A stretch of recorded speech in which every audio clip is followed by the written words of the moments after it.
Yeah, I actually read in an interview somewhere that you said you take a lot of influence from comedy. Have you ever done like an open mic stand-up night or anything like that? Oh yeah, dude, you definitely didn't look into me. I'm actually like a stand-up comedian. Oh, really?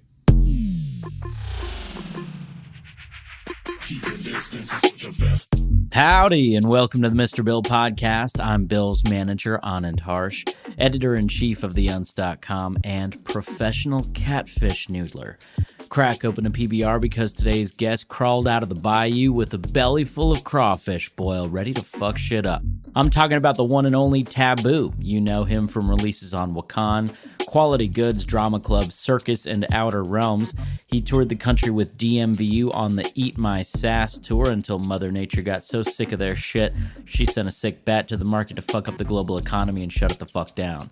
Mitch is something of a rack on tour, taking his comedy skills to his socials with Taboo Talks and his chat show with the greatest in bass acts, zooming in each week. This is just an all-around fun episode. Move over, Avengers. This is the crossover event of the century.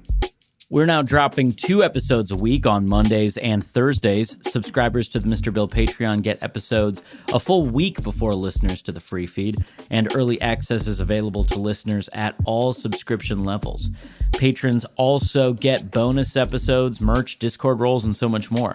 Just head over to the Patreon, that's patreon.com/Mr. Bill's Tunes to help keep us in hush puppies and Hennessy through the pandemic. Finally, go to MrBillsTunes.com to sign up as a hardcore Ableton-ear. You'll get full access to Bill's project files and tutorials, as well as sample packs and other cool shit. All right, strap it down, folks. Here comes Taboo.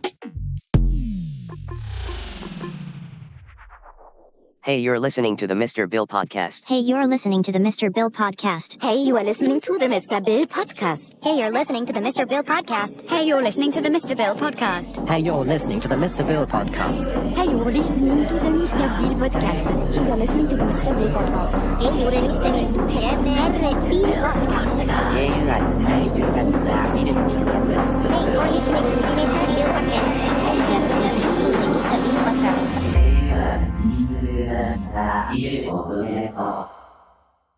Fuck yeah.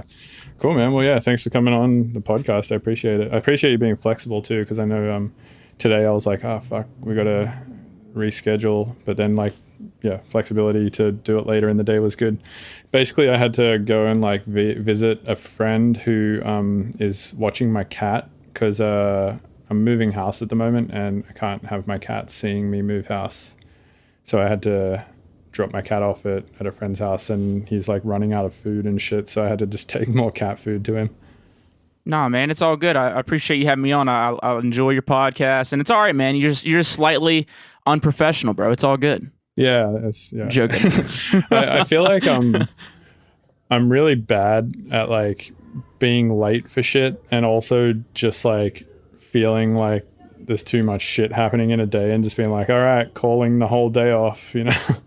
Yeah, dude, it's an easy thing to do, honestly, dude. I'm like, I try to be early to everything, man. My freaking dad was like that whenever I was a kid. He was always early, and if we were on time, we were late. So I'm always like really anal about being on time or even early. Right. For like so everything actually, I ever do. Right. I read a thing you said in an interview, because I was profiling you for the podcast, because I realized I don't know a whole lot about your career and all that stuff, so I'm excited to talk about it all. But I read a thing in an interview where you said growing up in the South you think gave you like a better work ethic than people who grow up in cities and stuff, because it seems like, and I kind of agree with your point a little bit, where you said people in cities, they kind of treat the whole game as like more of a networking game, or like more of a thing where you like try to build connections and like, you know, leverage yourself that way. Whereas like you didn't have that to lean on, and therefore like you think it helped you develop a better work ethic in the sense that you just had to sort of work harder to be noticed rather than having all of these connections and whatnot. Oh, dude, 100%, man. So like growing up in Jackson, it was like there weren't opportunities, you know what I mean? Like no one was booking you for shows, like no one was out there networking. Like there's not these big event companies or these big promoters throwing these dope shows and stuff like that. And So if you wanted these shows to happen, you had to put them together. You know what I mean? If you wanted music, because there wasn't an electronic scene in Jackson, man. But I mean, even before I was doing the electronic stuff, I still feel like it gave me a really good work ethic, just because I really do feel like you do got to work harder whenever it's in towns like that, And, in big cities, it's like there's people just half-assing it, but like still getting like really good opportunities. Like that's not going to happen in small towns. You know what I mean? Like it's just not going to happen like that.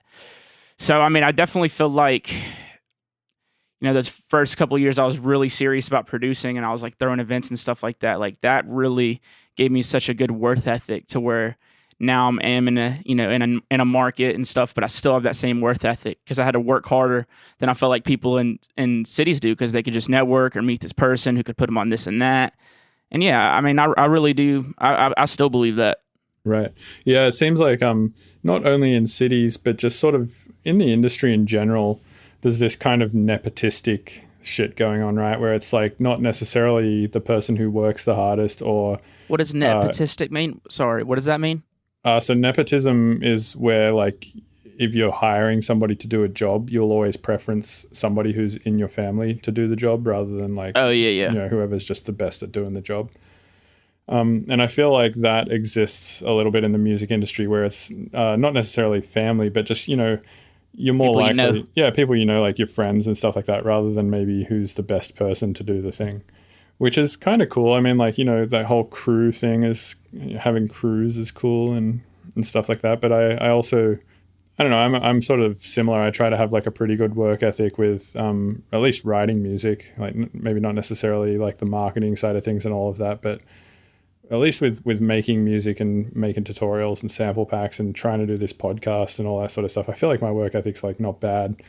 But yeah, I generally find that the scene kind of just doesn't reward that as much as it just like kind of picks people who they want to pick for. But like I kind of get that though, like whenever like you're putting together a tour, like there's two really good producers, but like maybe one of those producers or those DJs are just like your buddies, you know what I mean? So like you're gonna take the buddy, or it's gonna take people I mean, I get it to an extent, but I mean I totally get where like there's people a little bit less deserving and stuff like that for doing certain things. I don't know, I wouldn't say less deserving, probably just didn't work as hard as the other guy. But I mean, that's just everywhere, man. Even electronic scene, every scene, just everywhere, dude. I get it. Right. Well, yeah, with touring, it makes a lot of sense because you don't want to be stuck on the road for 50 dates with somebody you're not super sold on. Dude, I'm very fortunate that hasn't happened to me yet. Everybody I've been on the road with, I've been really cool with. Thank the Lord. So we'll see how it goes. I feel like everybody's due for that one tour with that person they don't like too much, but maybe not though. Maybe not. We'll see. Yeah, I mean, even if it is with somebody you like, you're sharing such close quarters for such a long period of time, it can always turn sour. It seems like as well. Just. Well, even like little things, I'm like not sour, but can just make you like feel differently. Like I know when I was on the Double Vision tour, I would switch rooms between staying with Lucid and Champagne Drip. I think I stayed with Champagne Drip one night, man. That motherfucker snores, son. I was like, all right, that was it, dude. That's the only night I'm doing what you say. I love you, but no, I can't stay in a room with you. You just said thank the Lord. Are you religious? I don't know, man. I don't know. Like, when I say the Lord, I don't know if I'm necessarily talking about like a Jesus Christ or anything like that. Like, I think about, like, when I say like that's the Lord's work or something like that, I like to think that that's like good. You know what I mean? Like, that's like something good. Whenever something happens that's really good and you just can't explain it, or like, like good karma and stuff. I mean, I just say that that's the Lord's work. I don't know. I don't have a face or a name to that Lord. I just think like, good energies and, good things happen. Like karma, I feel like, in a way is the Lord, good and bad. Kind of just like saying blessed or whatever. Yeah. Like God bless you and stuff like that. So I don't know if I'm religious. I definitely, there was a point where I like extremely wasn't, where I was like, man, I don't believe in anything. And I guess as I've gotten like, and this has been pretty recent over like the last like year and a half, where I've just kind of stopped, like take a step back and think about it. It's like, I might believe in something. Who knows? I don't know what I believe in, but I'm not so like closed-minded to there being something anymore. Now I'm like, you know what? There could be something. And if there is, sick. If there's not, dope. You know what I mean? I'm still gonna have a good time. You know what I mean? Right. Yeah, I'm kind of in the same boat. I used to, when I was younger, I was like, no way, religion's fucking dumb. And then like I went through this huge spirituality phase where I was like, man, definitely like ghosts exist and shit. And then I was like mad into crystals and shit. This is when I was like, I don't know, 15 or something. And This then is where you're going through your hardcore wook phase. I heard the crystals were involved, so yeah, when I was just like bursting at the seams with hormonal changes and shit and just like into crystals. I guess whenever I was going through that phase, that was whenever I was anti. I was just like a punk rocker playing in bands and shit. I'm like, man, fuck everything. I even used to make fun of like DJs and dubstep too, bro. Believe it. Right. Yeah, in your metal bands, you're like, dude, that's fucking lame. Yeah, I had that experience when I was younger. Actually, my brother was in bands and I was in bands too. But then I kind of diverted and got into electronic music because I started doing acid and going to fucking psytrance shows all the time. And, Hell yeah. And I was like, oh, this shit's sick. And I just was like, fuck bands, and just started getting into like DAWs and stuff like that. And yeah, all of the people surrounding me who are into metal and stuff were like, man, this is just like Mario Kart fucking Gran Turismo menu music. What is this bullshit? And now they're all blaring Sullivan King and jerking each other off. Yeah, not really like not that the music is related to them jerking each other off. They're just so happen to be jerking each other off while Sullivan King is playing. Yeah, like totally disconnected cases. Right. But like, dude, this song's sick. You want to jerk each other off? Totally unrelated to this song being sick. I have another great idea. Exactly. Yeah, I mean, I think I'm sort of in your boat as well in terms of believing in religion and spirituality at this point. I think I've just like experienced enough weird shit at this point where I'm just like, I don't know what's going on. I don't think, obviously nobody does, but I mean, I think enough weird shit has happened to me just in my life in general now that I sort of have reached the conclusion of like, I don't know, either humans are really good at making unrelated connections to things, which is, I made an album about this called Apophenia, or there is actually some weird shit going on where there is like some, higher non-understood powers, but also, I mean, there is obviously higher non-understood powers, like just in the universe in general. I think dude, like a black hole, bro. Like, what the fuck? You know what I'm saying? Like anything, man. It gets crazy out there. You just want to know. Like I get lost in that rabbit hole on the internet, just learning about stuff in space, and it's just like, man, we don't know shit, man. We just don't know shit. Do you usually just go down like YouTube rabbit holes, or do you go down like subreddits, or do you do the Wikipedia? I like watching just crazy visual, like videos with cool visuals. So if there's any type of space stuff, like I just started watching Cosmos. I know I'm hella late on it, but I just started watching it. And the Carl Sagan one or the Neil deGrasse Tyson? deGrasse Tyson, man. I like him a lot. He can talk his ass off like in real life too, and that's pretty cool. I saw Josh Pan make a tweet once being like, I can't believe people listen to this fucking guy. Dude, but so like was Australia, or like, is it a hella religious place? Dude, it's really not. So like Australia is I heard it explained pretty well to me once, that, how was it explained? It was like the way that people look at Australia is the way that America looks at Texas or whatever. Like, Texas is sick as fuck, bro. I don't know what agree. people be saying. Yeah. I mean, I like Austin a lot, and dude, I love the whole state of Texas. I've never had a bad time there. Yeah, to be fair, me either. But I mean, I know that in general, like in America, people sort of look at places like Texas and Florida with this like little bit of, not like disdain, but they're kind of just like, that's that place. How'd they feel about Mississippi, bro? You tell me. I think it's like probably, I mean, I don't know. Like I haven't heard a whole lot about Mississippi. Speaking of Mississippi, like we should talk about that. But anyway, I had like some point that I was talking about that I. Oh yeah, you're comparing Australia to Texas. Right. Like you're asking if Australia is a religious place. It's not, but it's pretty like fundamentally backwards in a lot of other ways, right? Like, I would say like casual racism is way more prevalent there than it is in the States, actually. Just like it being the norm. I mean, to some degree, at least in the older generation, and I know that that's sort of the case here too. But and I know that like America went through insane oppression of African American people, especially with like slavery and all of that kind of stuff. But Australia, man, we went through like mass genocide with Aboriginal people. It was like fucking horrible. So and I think like because of the way the country started, like for starters, it was all convicts. It was settled by the English, who just genocided like a shitload of Aboriginal people, and then just like taken over. And that was sort of like the birthplace of Australia, right? And that only happened 200 years ago. So Australia is not an old country. It's like fairly new. At least I don't know much about it, man. I just don't know much about that country. It's crazy. Right, but I heard think, everything there's expensive as hell. Yeah, and I've heard true. that. Do you smoke cigarettes? And I don't smoke cigarettes. I don't even smoke weed, man. Okay, well, a pack of cigarettes there is like $25. That's crazy, dude. And No, like, that's wild. $25.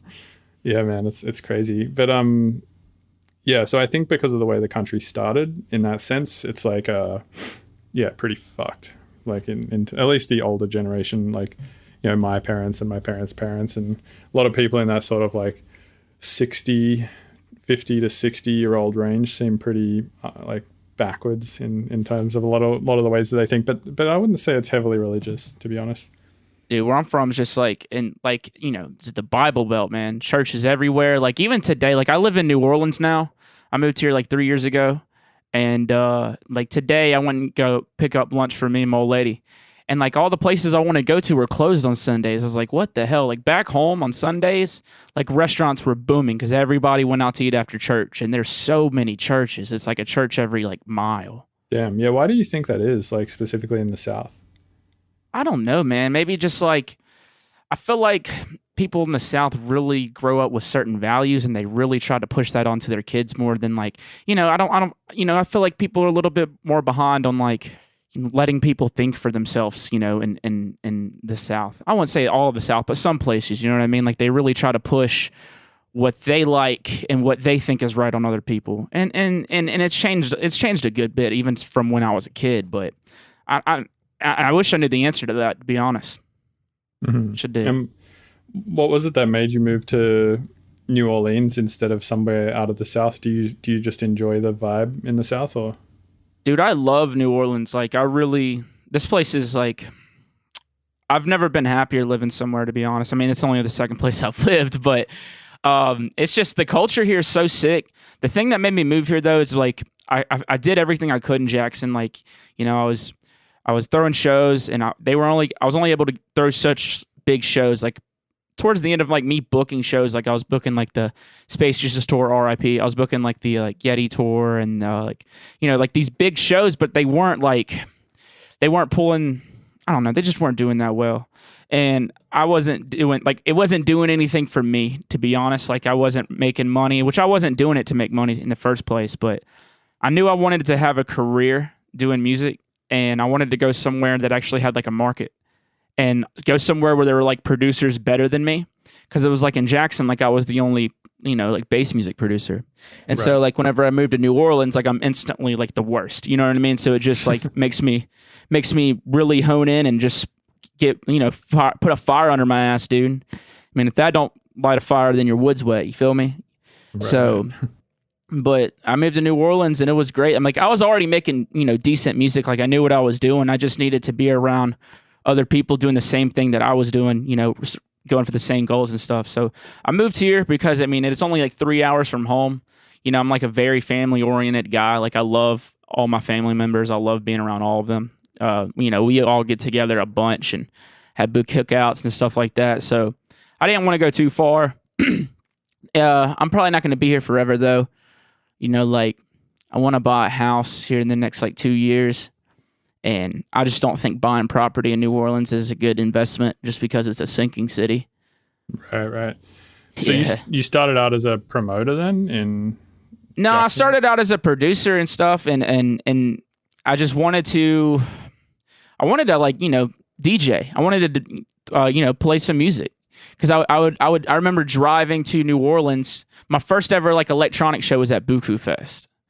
And it's in New Orleans, and I drove to that, and it was fucking awesome. I was like, dude, why don't we have this in Jackson? And I was looking into New Orleans, and they had all these, promoters like Winter Circle, like EDM Mutual at the time. It was just like these people throwing these events with all these dope acts, and it was a lot of fun. And I was like, man, I would like that here, but there's not anything like that here. So I started throwing shows just so, other people could have fun, or where I could bring the fun to Jackson. Mm-hmm. So I wouldn't say I started out as a promoter. I mean, it all kind of started at the same time, to be honest. By the time I started getting really serious about producing was the time that I was throwing shows. And I was never throwing them to like, oh shit, these people are making money. I was like, no, dude, I knew in Jackson it was going to be a hell of a struggle to get people to go to events because there's not really like a nightlife there. And I did it just because they're fun. I wanted to do them. I wanted other people to have that experience because there wasn't electronic music in Jackson at all. A lot of people didn't know what the hell it was. So if I could teach somebody or show someone a good time, that's what it was about for me. Right. It's also a good experience to have, I reckon, to sort of give promoting a shot. Like I've promoted a few of my own shows. Specifically, I did one in Sydney at the end of last year because Sydney has just got I wouldn't say like a shit music scene. It's not the best though. And it definitely, electronic music, at least the stuff that I'm doing, doesn't have a great following in Sydney. It's more psytrance there, and it's more like, maybe the heavy dubstep does okay there and like Chinese Laundry and stuff like that. But I promoted my own show there, and it's kind of eye-opening a little bit just to get your feet wet a tiny bit, just to give you a little bit more idea of how the industry works, right? Because it's sometimes easy as an artist to just like be completely blind to, the whole administrative and management side of the industry. But it's so helpful, I feel like, to understand a little bit of how all of that stuff works. I totally agree, man. Like, and not you learn how that works, but it also teaches you networking and stuff like that. Like, I had no idea how to network or how to talk or do business or anything like that, So, I mean, it really teaches you all that shit. I even worked production, like stagehands, the first year I lived in New Orleans. And that taught me a lot of shit too. It made me appreciate all the people who put shows together. And, not just the people like. And whenever I was throwing events, it was like in a tiny room, so I didn't need stagehands. It was just me bringing in equipment and shit. So coming here and then working these big events, it really made me appreciate like, even the smaller things. People just wrapping cables and shit like that. Yeah. It's all a learning experience. Yeah, I think was it Henry Rollins. Let me see. I'll try and Google it. Henry Rollins' note to artists or whatever. He like has this famous quote thing that he wrote and put it on a door at a show that he was playing or something. Yeah, it said, "Listen to the stage manager and get on stage when they tell you to. No one has the time for your rock star bullshit. None of the techs backstage care if you're David Bowie or the Milkman. When you act like a jerk, they are completely unimpressed with your infantile display that you might think comes with your dubious status. They were here hours before the building the stage. They were here. They were there hours before you building the stage, and they will be there hours after you leave tearing it down. They should get your salary, and you should get theirs." Dude, who the fuck reads that much, bro? That guy needs a blowjob, son. That dude seems angry, but he's well said, though. Well said. Do you know Henry Rollins? I don't. I think he was a singer for a rock band at some point, and then he, I think he got into comedy as well, and then I think he was also maybe a fighter for a while, and then he now is just, I don't know, he's like this personality. He's been on Joe Rogan a few times. Pretty interesting dude. Hell yeah, dude. But that's a he put a lot of thought in it. He was having a bad day when he typed that up, bro. Someone really pissed him off. But I get that. Honestly, I went over a minute on a festival one time, and it was on accident. And the stage manager like kind of chewed me out after, and I felt really fucking bad. And I apologized. Like, what did you do? I went over a minute because in that quote you're just reading, it was like, "Get off stage on time. No one has time for your rock star bullshit." Right.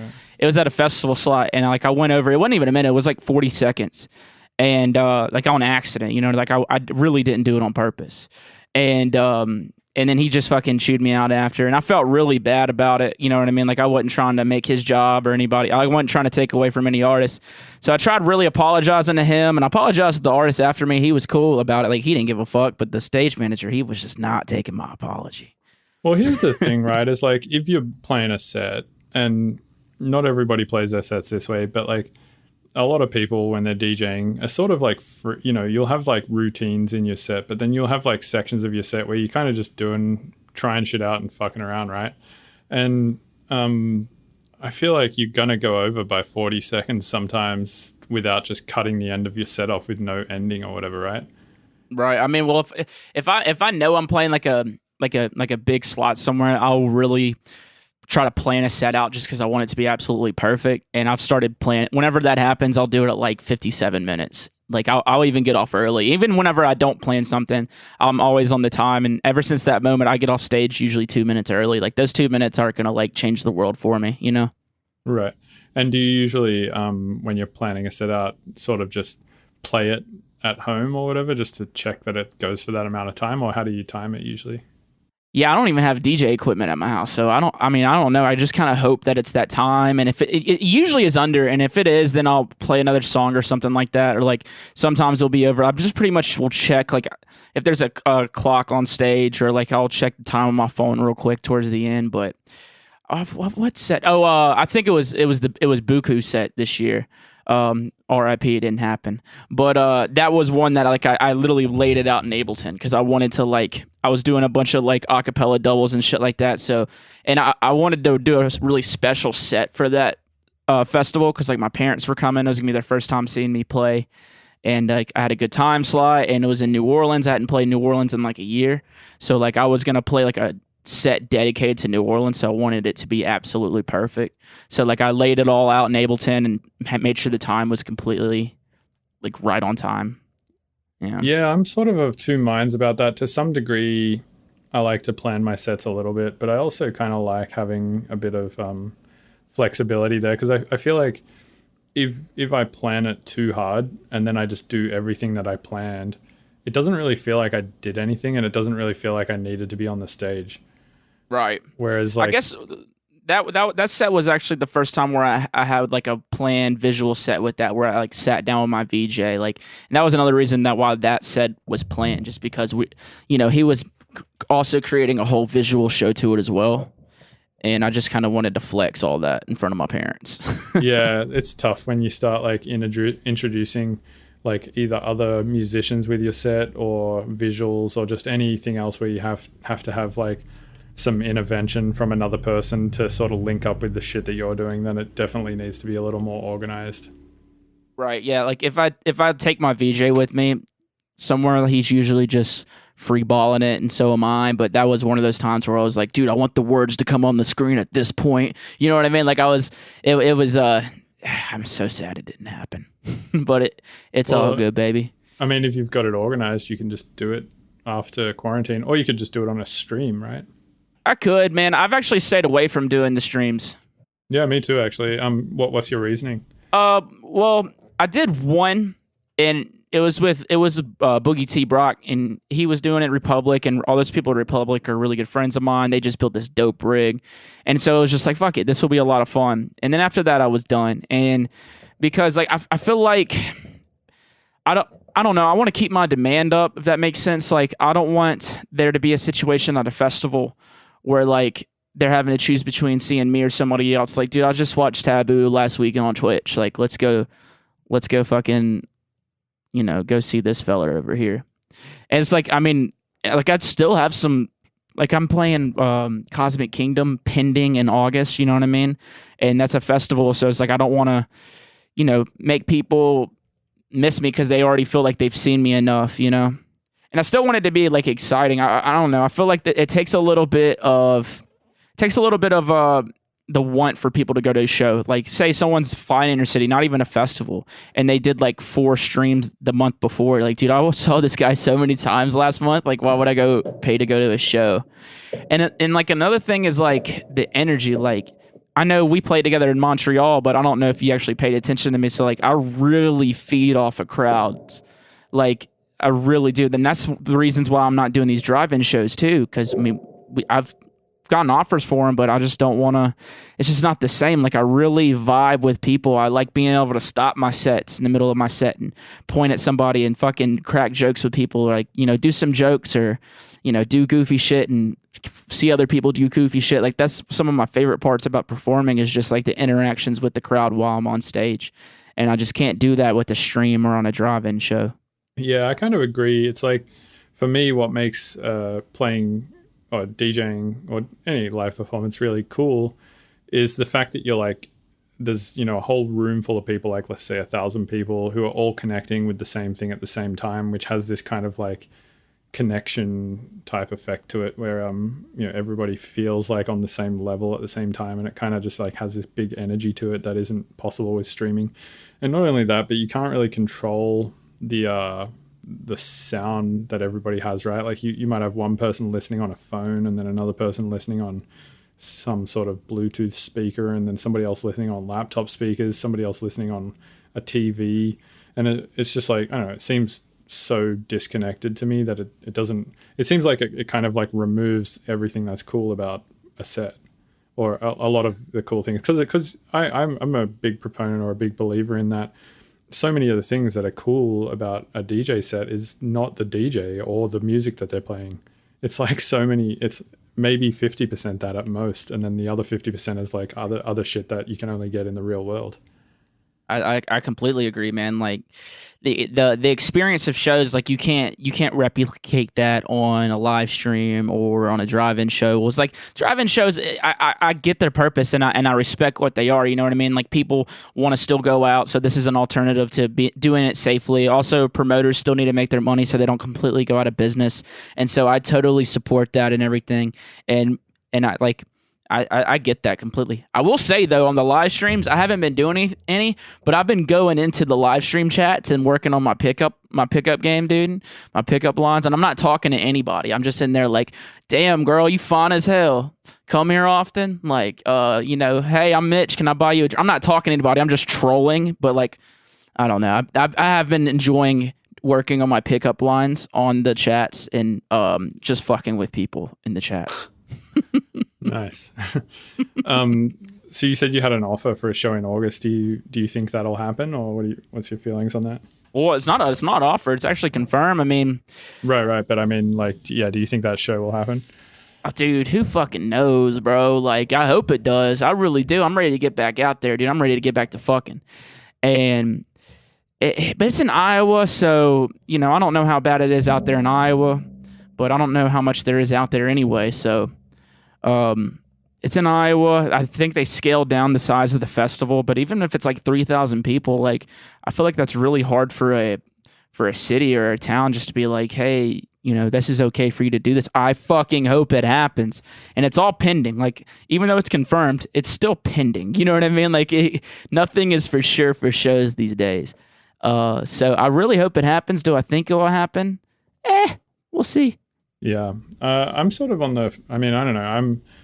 I'm kind of on the side of like, yes, I want to get out there and play shows again as much as everyone else, but I don't think shows should happen for a while still. I think like it's kind of got like some ethical problems there for me.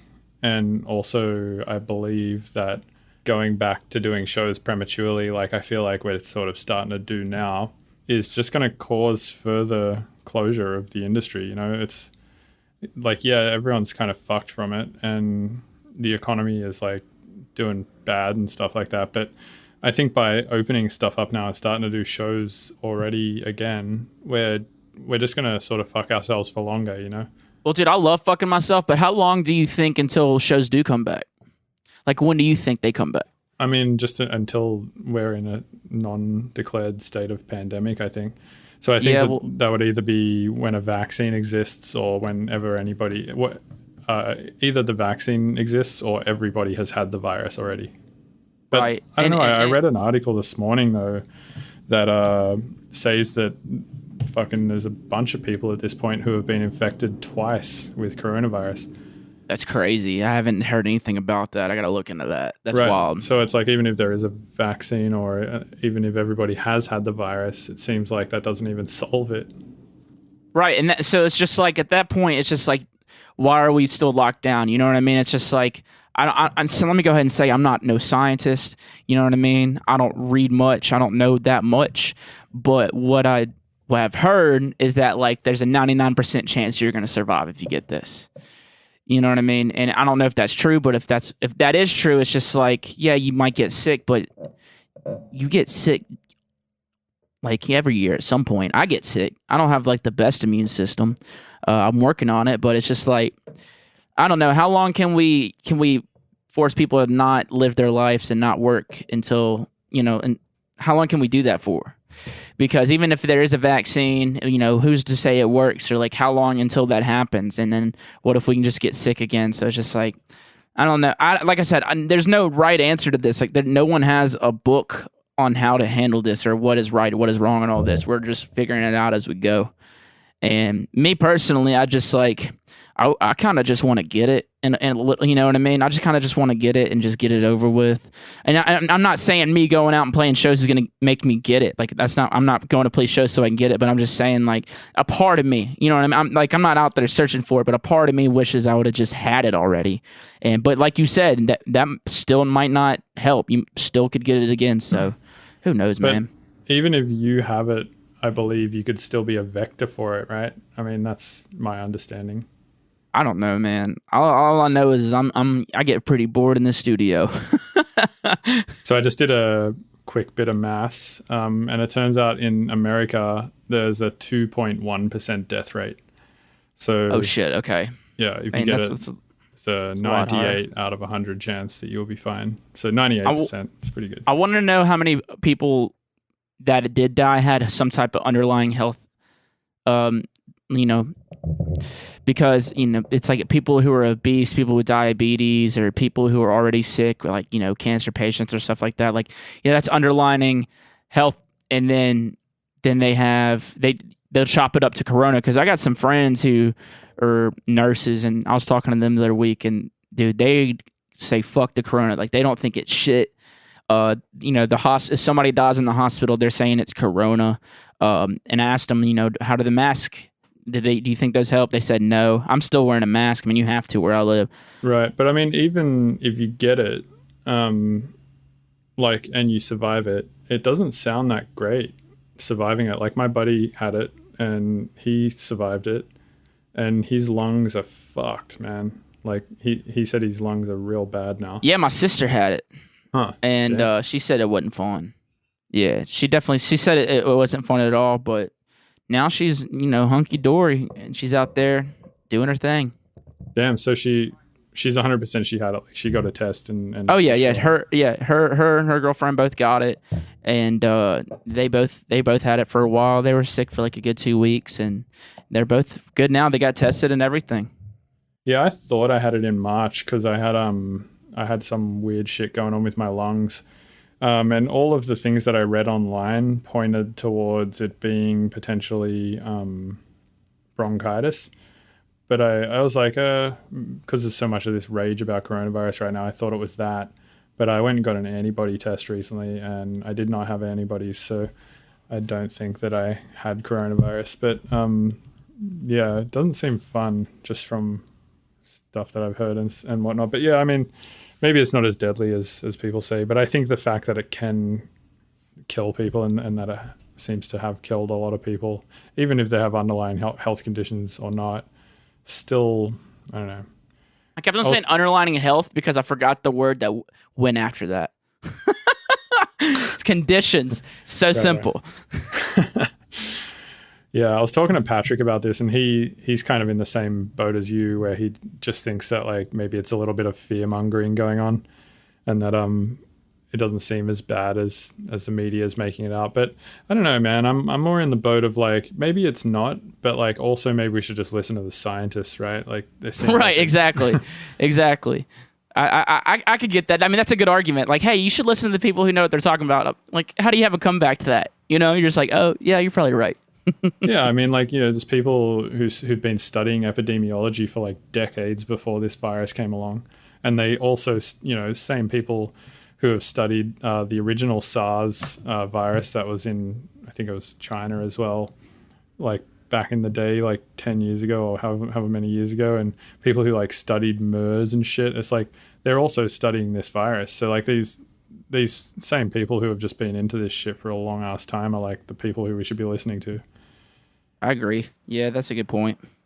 Yeah, and if they're saying, like common sense is just to like stay away from people, don't have large gatherings, wear a mask, and try and wash your hands all the time. I mean, it seems pretty reasonable. I've been doing all that, dude. I really have hunkered down inside of my house. Like, I haven't really gone nowhere other than like to see my family. That's about it. Right. Yeah. What have you been doing this whole time? Have you just been writing tunes, or? Yeah, I've written a lot of tunes, and it's really cool writing tunes during this. I don't say cool. It's just different because you're not writing tunes for a set or anything. Like you're writing tunes for you, and you're having like a lot more fun with it. And I always do try to have fun with my music. I know my music's not like the craziest music. It's not the heaviest, it's not the wildest, but I like to say it's the most fun. So I really put an emphasis on making my music as fun as I can, make it as fun as I can. But doing it in the quarantine, I've just been making different types of music just for, just push myself, I guess.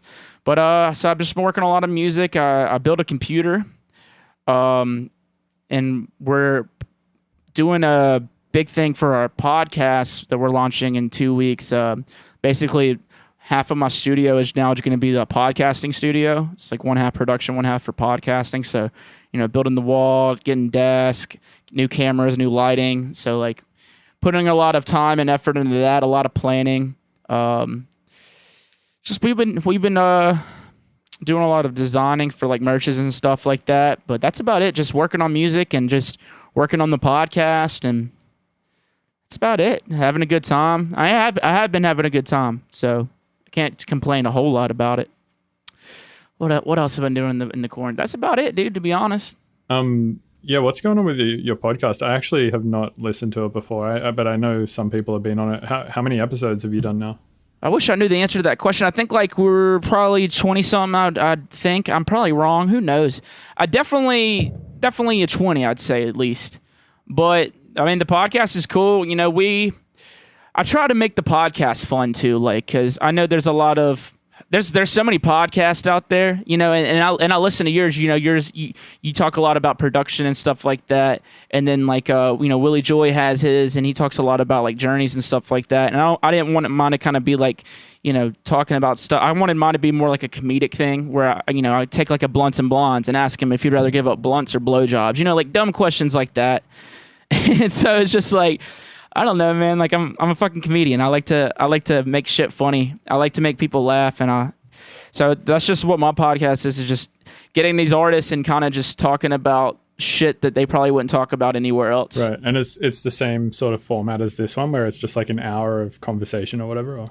Yeah, hour, sometimes more, sometimes less. It's about to change though. Like we're about to do full videos. We haven't been putting full videos on YouTube. We've only just been doing just the audio, but now we're going to do full videos on YouTube and stuff like that. And like we actually like the setup for it looks fucking awesome. Like it looks really professional. We really wanted to make it like a show. Like that's something that I thought would be really cool. And yeah, it's really exciting. I'm very, very excited. We put a lot of work into getting it ready. Yeah, nice. Yeah, I actually read in an interview somewhere that you said you take a lot of influence from comedy. Have you ever done like an open mic stand-up night or anything like that? Oh yeah, dude, you definitely didn't look into me. I'm actually like a stand-up comedian. Oh, really? Yeah, So I do a lot of comedy. Actually, I've done comedy at music festivals, like damn. Wakan Fest. They gave me a 30-minute set to do stand-up. Cosmic Kingdom, they gave me a 30-minute set to do some stand-up. And then there were some others that were supposed to happen this year. They didn't happen. But I mean, and I do stand-up comedy every week here in New Orleans. I haven't since COVID because they're all shut down. And whenever I'm on the road, if there's an open mic somewhere before the show, or if I'm staying an extra day, I'll go hit it in that city. I even do it in my sets. Like sometimes I'll open up my sets with some stand-up, or mid-set if I fuck up, I'll I'll just start telling jokes, or if I see something funny in the crowd. I mean, people call for it. Most like from my headlining shows, they'll be like, do some fucking stand up. I'm like, all right, sick, let's do it. So I'll just step in front of the DJ booth and I'll be like, is it okay if I tell y'all some jokes? And they're always about it. But but I do take a lot of influence from comedy and stuff like that. Cause if I'm, like I said, I like to make my music fun. And if I'm laughing, I'm having a lot of fun in the studio. So it makes me, I don't know, it just makes me feel more creative when I'm laughing or just in a good headspace whenever everything's really funny. Like I'm not taking everything so serious, because some people take like this producing shit way too serious. And like when I say so serious, I don't mean like really work hard at, like, I take it very serious in that sense, but like take it really serious, like, oh, I'm about to make the fucking biggest banger. And it's like, no, that's not me. I just try to laugh and have some fun with it, and just, you know, I want to be able to people to hear that in my music too. Right. Yeah. What like how would you describe your stand up? Fucked. I definitely like my favorite comedian is Jim Jeffries. I like that he does like the, you know, the jokes that you're just kind of like, holy shit, did he just say that? And I really like that about comedy, is like there's no limits. It's like when people start starting to put a cap on things you can say in a comedy sense, then like shit starts getting really boring really quick. So I really like the kind of wow factor. So I'd say that is my comedy set. It's a lot of those wow factors, like, fuck, he just said that, but like, you know, do it tastefully to where I'm not just offending people on stage. You know what I mean? It's like the Taboo Talks videos, except I'm not like, you know, in the Taboo Talks videos, I'm doing like the, you know, I'm like playing the character, and that character is like loosely based off of my father. But like, you know, it's like the same type of jokes, but like not like me just being just loud and drunk and obnoxious. Right. Did you watch Jim Jeffries' latest one, Intolerant? If it's out, then yes. And I went and saw him right before all of this, and it was my favorite Jim Jeffries set I've ever seen. Like, there was a point of his show where I was in my chair, curled up in the fetal position, crying. It was fucking awesome. Like, that was the best comedy show I've ever seen, dude. And but like I said, if I don't know the names of most specials, I just watch them, and I don't have the best memory for special names. But like, if it's out on the interwebs or on Netflix, I've definitely seen it. Yeah. I saw him just before COVID as well. I saw him in Las Vegas because I was there just hanging out. And yeah, man, he's fucking hilarious. I love the joke. He's so good. Yeah, my favorite joke, it's in the new special, is where he's talking about his brother, and he's like, his brother said like, oh, go get me a Coke or I'll piss on the carpet. I don't want to butcher it. Since you saw his new routine, you probably saw him with that joke where it's like treating a woman like she's the last woman on earth. That whole bit. Did you see that one? I don't want to butcher the bit, but God, that was the funniest bit I'd ever heard in my life. Yeah, man, he's great. I really I'm a huge fan of Tom Segura. I think he's one of my favorites. Oh yeah. Yeah, Bert Kreischer as well is hilarious. Do you listen to all those podcasts like Two Bears, One Cave and Your Mum's House and Bertcast and all that shit? Yeah, I don't listen to all of them, but I'll try to. Honestly, my favorite podcast to listen to is the Pat McAfee Show. He's a ex NFL player, but he's just got such a like bright, like very loud personality. He's like very entertaining. I really love sports, but like, you know, I love like The King and the Sting, like with Theo Vaughn and Brennan Shaw. Like, that's a fucking hysterical podcast. The Bill Burt one's really good. Obviously, everyone listens to Joe Rogan, but yeah, I really enjoy that Pat McAfee show. He's just a sports guy. Do you like sports at all? A little bit. I mean, I'm actually into esports a lot, and actually through our quarantine, I've been super into chess. Hell yeah. I've been into chess for a long time, but specifically through quarantine, I've been studying it a lot more formally and in a more organized fashion, and just getting into it more and just trying to get better at it and stuff like that. So I'm into watching a shitload of chess videos, if you count that as a sport, I guess. Yeah, I consider it a sport. I think so. I mean, it takes a lot of... I think anything that takes where it's competitive and it takes practice, you know what I mean? I think I'd consider that a sport. So in that sense, do you think bass music or EDM in general could be considered a sport? No, I consider it an art. I mean, I feel like it's competitive in a sense where it's like, you know, you want to be bigger than that person that's working next door or something like that. Like, you know, even if you say like you don't want to, like deep down inside, you know, you do. But I don't think it's like competitive to where like, you know, there's a scoreboard. You know what I mean? Like, there's not like a winner and a loser in that sense. So I wouldn't say it's a sport. Yeah, it's not a zero-sum game. Yeah. So, you know, with chess, you know, there's a winner and there's a loser. I won the game. You know, there's not really like a winner and a loser in music because everyone has their own journey and stuff like that. Right. What kind of sports are you into? I love football, dude. I fucking love football. I just got into basketball last year, just because it's been really fun being a basketball fan in New Orleans. And I got into the UFC like a year and a half ago. Actually watched the fight last night. It's fucking awesome. But I mean, I love just about every sport, to be honest. Like I've even watched golf. I like NASCAR. I don't know, man. I like it all, dude. I like competition. I really do like competition. It's fun. It's very entertaining. And it's a lot more fun whenever there's money on the line too. Right. Do you play any? Hell no, man. Nope. I wish I could, dude. I'm not I don't have those good genes, I reckon, is the right word. Like I was good at basketball when I was a kid, but by the time everyone started hitting puberty and getting taller than me and faster, that was about it. I skateboarded a bunch, and I was really good at that, but I wasn't like the best. I wasn't good enough to continue on. Music was always just kind of the thing for me. Hey, this internet connection is like kind of being real sketchy, so I might end the podcast there. For whatever reason, I don't know, it just keeps cutting out like halfway through your sentences, so I'm only sort of getting like half your answers and stuff like that. But So I've actually noticed this with Zoom. So I've been doing lessons, and I've noticed it with Zoom. At some point in the lesson, start cutting out, and I think it's just a Zoom thing. Because whenever I do like Skype or Discord, like I never run into that issue.